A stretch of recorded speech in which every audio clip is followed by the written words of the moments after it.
Hey everybody, Nick here, and today I got a review for you of this very interesting little pen right here. This is the Faber Castell Essentio. Interesting little piece here, and I'm very, very grateful I got a chance to check one out. First off, though, I want to thank my buddy Josh, who actually he's Journeyman Junk. He's actually writing for a bunch of people now. A great up-and-coming reviewer. You should check him out. But anyways, he sent this guy along. They basically donated it to the channel, so long as I donate to charity afterwards, and that's, a beautiful thing. So thank you very much for that, Josh. Next thing, let's do a size comparison real quick. This is actually, well, it's sized approximately like a pen. We'll throw up some sample pens here. Here is your Pilot G2. Here is a basic pen that I lifted from a Hampton Inn. Sorry, Hampton Inn. Here we are with a big click stick sort of thing. Here we go next to a pocket jotter. The TWSBI Eco, which is sort of the 500-pound gorilla in the budget pen category. And the Coeco Lilliput here, which is a very, very nice little piece. So there you go. That's your size comparison. Next thing, Faber Castell. As you can see here, boldly written on the cap here, actually in a not an unattractive approach. But anyways, this is the same company. Most folks, at least in the States, I think, know them from pencils, but they're doing pens now, and that's a beautiful thing.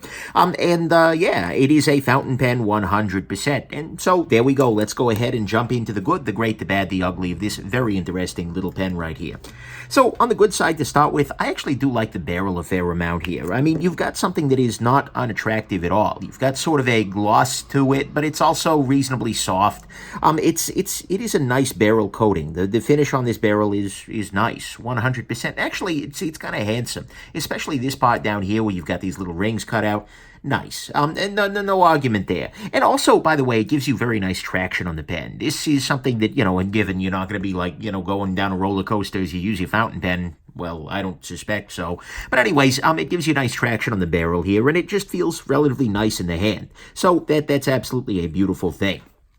Next thing, the capping action is quite good. That's a weird thing to say, but it pops on and off with a very authoritative little snap there, which is nice, and the cap itself is quite decent. It's a little wider than you might expect, but you know what? It works absolutely 100%, and that's good. And so there you go. The clip itself actually works pretty well as well. There's not a whole lot of ramp to it, but it's very easy to get up under there and lift a little bit if you need to, and that's nice.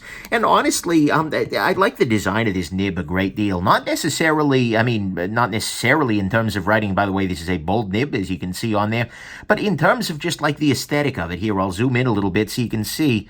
Oh yeah, that's kind of attractive, right?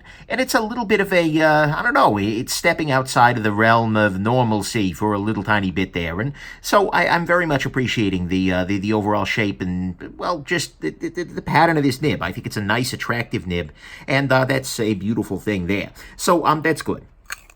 Actually, that altogether is the good about this little guy. I mean, and okay, you've got the nice caps on the front, on the back here. That's not unattractive, etc. But that to me is the good here. Is that the nib design is quite nice. The cap on the pen overall works quite well. You got good uncapping action. The barrel on it is nice. The weighting overall, it feels like it's pretty decent there. And so yeah, there we go. That's your good. On the great side to me, this is actually a very nice writer. It has very nice ink flow, and given this is a bold nib. So bold nibs are going to have a very good ink flow, generally speaking.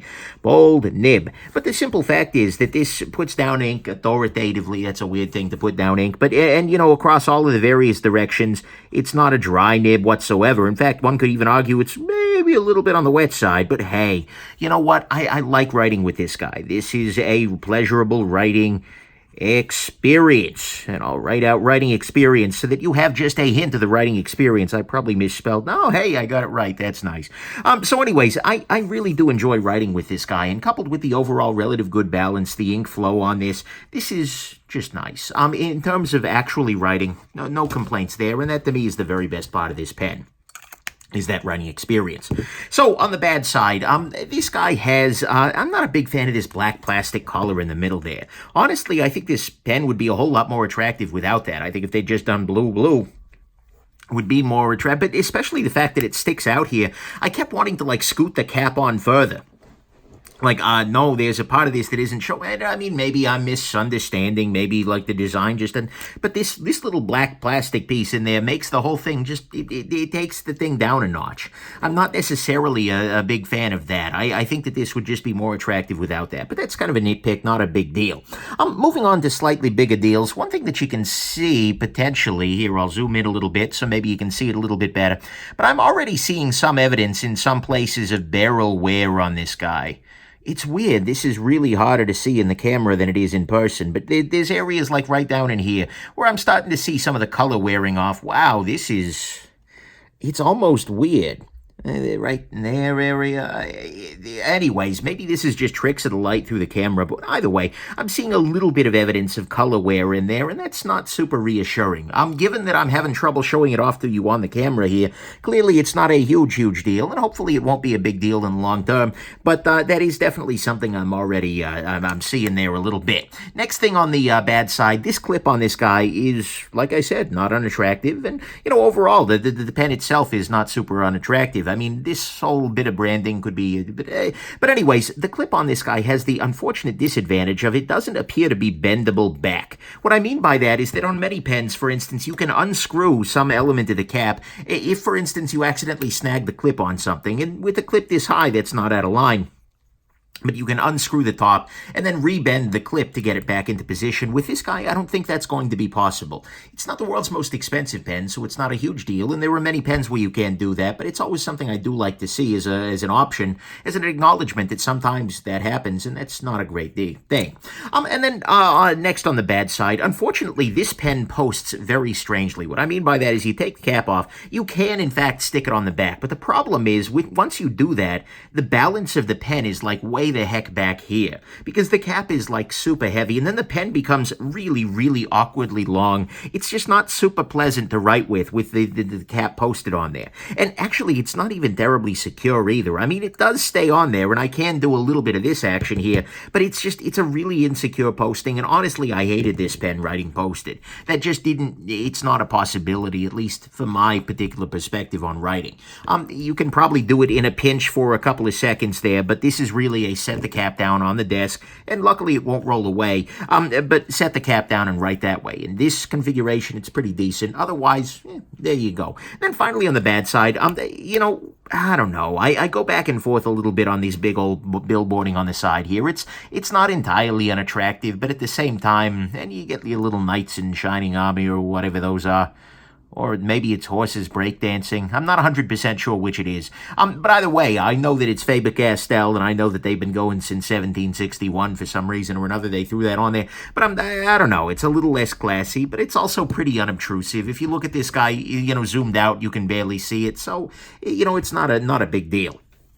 And so to me, ultimately, that's kind of what's bad here, is that the branding on there, I go back and forth on. It's not terrible. It's not great either. It's not really a pen you want to ever use posted, and even the posting is kind of weak on there anyways. It has a clip that cannot be rebent if there's a problem. I'm seeing some early evidence of barrel wear, although it's apparently really super hard to show off on the camera, which is weird.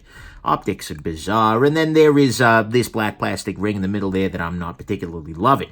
On the ugly front, there is one ugly issue, and that's this little guy right here. So watch. I'm going to go ahead and unscrew the pen. Oh, that's right. Your cartridge converter came out with the pen.